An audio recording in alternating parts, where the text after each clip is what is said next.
The next few chapters, you will notice a little bit of a shift in the theme. First of all, I just want to show you that like I told you I would do, I wrote in more information about the characters from the previous chapters we looked at. So just to remind you, Louis is another kid on the block who lives in the basement apartment in Mimi's house.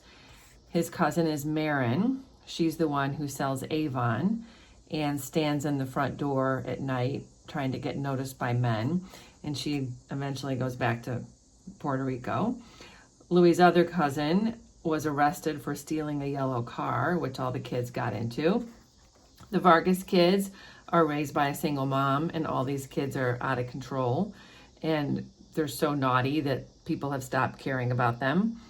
Then we also have Alicia, whose mother died, and she has to take care of her father, which basically means, doing all the things her mother used to do, like making the food and cleaning, but she's also trying to go to college for a better life. And then we have Darius, who is the one who looks up at the cloud and says, "That's God." The next new character we're going to meet in these upcoming chapters would be Uncle Nacho. So just keep your eyes open for him. So the next chapter is called "And Some More." And this is the kids outside looking up at the clouds, talking about nature. And they're just kind of like bantering and debating about how many different kinds of snow are there. And they argue that no, it's not just, 30 kinds of snow, that there's a gazillion kinds of snow because every single snowflake is different, which then gets sort of connected to people, because you'll see in the next page that they start talking about all the different types of snowflakes, and then it transitions to all the different kinds of clouds. And Esperanza says that there are 10 different kinds of clouds, and that they each have different kinds of names, and she tries to tell the kids about a cumulus cloud or a nimbus cloud. And because they're all young, the other kids just start joking, and they're like, "Oh, ha ha ha, there's more clouds than that." And then they start naming the clouds, that this one looks like a marshmallow and another one looks like an animal, like a sheep or something like that. And so I just underlined here examples of the way the kids talk. They're like, them are my favorite. This indicates that they're still pretty young. I mean, I would guess, elementary school, 3rd, 4th grade, maybe, just talking, not really thinking about how it sounds. They start naming every possible name they can think of. I mean, we recognize some of these names from people on the street. So they just start naming all the clouds. And then it sort of devolves into a meaner kind of play, where someone says that Esperanza has a fat face.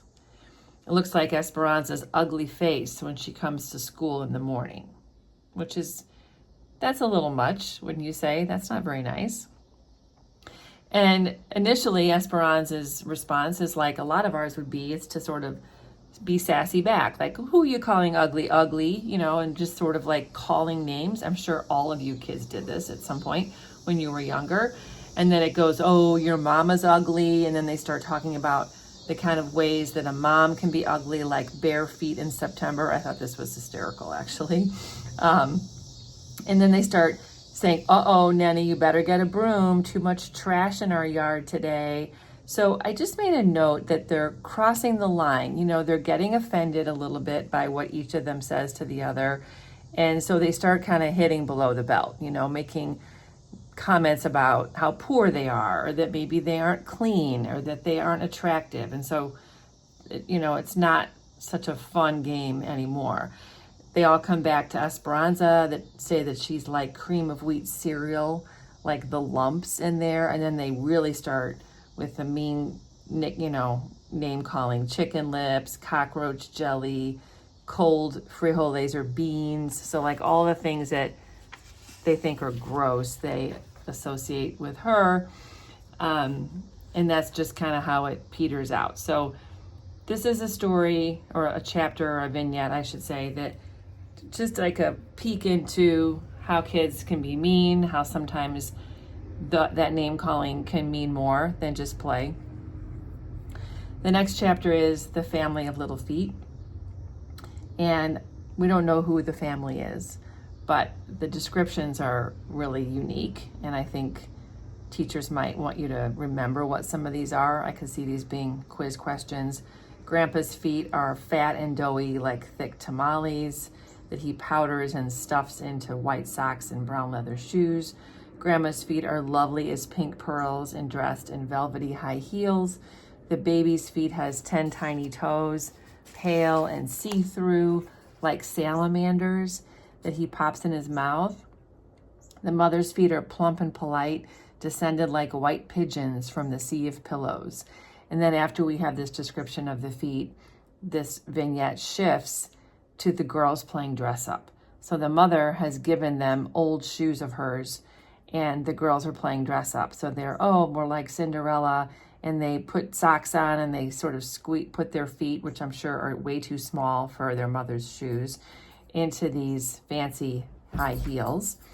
And they all start trading and practicing walking. They say that they're magic high heels.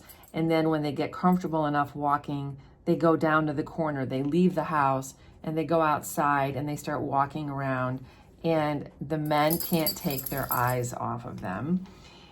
She says, we must be Christmas. So they realize that when they're dressed like this, like a grown woman with fancy heels, that they're sexy, that the men see them as a present, as something to possess. And they kind of like it in the beginning. Mr. Benny at the corner grocery store, though, gives them a warning. He says, your mother know you got shoes like that? Which, of course, she does because she gave them to the girls. And he says, them are dangerous. You girls are too young to be wearing shoes like that. Take them off before I call the cops.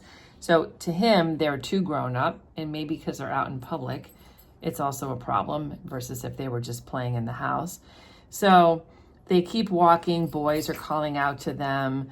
They pass a bum. So there's a homeless man on the corner, and he's like, oh, little girl, come closer. I can't see very well. What's your name? And Rachel just says it. Rachel, just like that. And Lucy knows that this is not something they should be doing.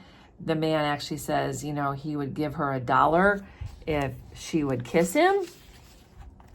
And Lucy's like, we have to go right now, because she can tell that Rachel is considering taking that man's $1. So when they get back to the house, they take off those shoes. They put them in a bag. They hide the shoes in a basket on the back porch because they're tired of being beautiful, and they just sit back there in that basket until one day the mother, who's very clean, throws them away, and no one complains. So we have a little shift here where the girls are starting to want to be grown up and to look pretty, and yet they also have mixed feelings about it, because these messages about women can be negative, that they could be threatening to them. And it's also something that I think they, on some level, know that they want to avoid only being a possession, that they want to be more than that. This next one, I think everybody can relate to. I think most kids today eat lunch at school, but when my kids were younger, you had the option to eat at school or go home, and you didn't have to have special permission. You just signed them up. And there are pros and cons to eating at school and to going home. And so Esperanza sees the kids who are staying at school to eat, and she thinks they're special, and she feels like what they're doing is better than what she's doing, which is going home every day. So she asks her mother if she can stay and have lunch at school. And her mother says, oh no, I'm not doing that. Next thing you know, everybody will be wanting a bag lunch. I'll be up all night cutting bread into little triangles, this one with mayonnaise, this one with mustard, no pickles on this one. It would be so much work for me. This reminds me of what lunch boxes look like today. Bento boxes that you can put hot and cold things in. I mean, very fancy lunches, not sandwiches with mayonnaise and mustard anymore. Nenny says she doesn't want to eat at school. Carlos and Kiki don't want to eat at school because they're patrol boys. And so it could be a quiz question as to why her siblings don't want to eat at school. Nenny doesn't because she likes going to her friend's house, whose name is Gloria, because they have a color TV and they can watch cartoons at lunch. And Kiki and Carlos are patrol boys. And Esperanza, her view of this is that they like standing out in the cold if it's raining because they think suffering is like what they saw in the movie 3,000 Spartans. So only she wants to go have lunch at school. And so she starts to craft her own argument. You know, if I ate at school, there'd be less dishes to wash. You would see me less, and then you would like me better, is what she says. So finally, her mother is worn down. She's like, okay, I'll let you eat lunch at school. So she writes a note to the principal asking her to be able to have lunch at school. And she sends her with a rice sandwich because we don't have lunch meat. So realizing that typically the mother is cooking Mexican food at home. They're not buying lunch meat to make sandwiches on a regular basis. So she has a rice sandwich. That could be a quiz question. And she gets in line the next day to go to the canteen, which is the cafeteria. And right away, she is stopped. Who sent you here? And since Esperanza is shy, she says nothing, but she hands the letter. And she's like, no, this is no good. This is not acceptable. You can't just have lunch here because you want to go upstairs and see the sister superior, who's like the main principal of this Catholic school. So she goes up to the principal's office, to Sister Superior, and she has to wait for 2 kids ahead of her who are getting yelled at for being naughty in class. And then this is the letter from her mother. Please let Esperanza eat in the lunchroom because she lives too far away and she gets tired. As you can see, she is very skinny. I hope to God she does not faint. Thank you, Mrs. Cordero. And so Sister Superior says, you don't live far. And then she points out towards where Esperanza's house is. That's only 4 blocks, not even, maybe 3 long blocks from here. I bet I can see your house from my window. Which one? Come here. Which one is your house? So already we know from an earlier chapter that she's been humiliated once by someone criticizing where she lives. And so Esperanza is already very emotional about having to be in Sister Superior's office and now being asked which house she lives in. So Sister Superior made Esperanza stand up on a box of books and point. And she says, that one, pointing to a row of ugly 3 flats, the ones even the raggedy men are ashamed to go into. So these are homes that are worse than Esperanza's house. And Esperanza nods, even though she knows that that wasn't her house, and she starts to cry. So she's just humiliated and she's upset because she's being yelled at. So then Sister Superior says, okay, you can eat here for today, but no more. This is the only time. So she goes back to the cafeteria, which was nothing special. Lots of boys and girls watched while I cried and ate my sandwich, the bread already greasy and the rice cold. So this is another sort of sad memory from school. And I think I mentioned before, a lot of times when people are asked to remember some of their earliest memories from school, the first thought that comes to mind is usually a negative one. It's a bad memory. And that's what Esperanza has too. This next chapter is chanclas. So this is about a special party, a baptism party, and Esperanza is supposed to be getting all new clothes to go to this party. So in this first paragraph, we can figure out that her mother has gone shopping for the clothes and left the kids at home and told them not to open the door for anyone until she gets there. And she comes in with, new clothes, new socks, a slip, a beautiful dress, a little rose on it, this, pink and white striped dress. What about the shoes? Esperanza says, and the mother has forgotten to buy the fancy shoes. So we can understand this because remember, she just was playing dress up with shoes a little while ago, and that would be probably one of the main things she'd be excited to get are new fancy shoes, even though they wouldn't be like grown-up women's shoes. And Esperanza is devastated. She's like, how am I going to go to this fancy party and not have nice shoes? Uncle Nacho is coming in his car, and we have to hurry to get to Precious Blood Church because that's where the baptism party is. in the basement rented for today for dancing and tamales and everyone's kids running all over the place. So off they go, and she's dressed up in this nice outfit, except for she has her old shoes on. Mama dances, laughs, and dances, and then Mama doesn't feel so well, and Uncle Nacho says it's because she's had too much to drink, too much of this, and he tilts his thumb to his lips. Everyone's laughing except me, because I'm wearing the new dress, pink and white with stripes, the new underclothes, the new socks, and the old saddle shoes I wear to school, brown and white, the kind I get every September because they last long, and they do. My feet scuffed and round, and the heels all crooked that look dumb with this dress, so I just sit. Meanwhile, that boy who is my cousin by first communion or something asked me to dance, and I can't. Okay, so this is important. First of all, this is not a thing. You don't have a cousin by first communion. She's misremembering. She's just like, it's probably her first cousin. Maybe she's thinking communion because they're in the church.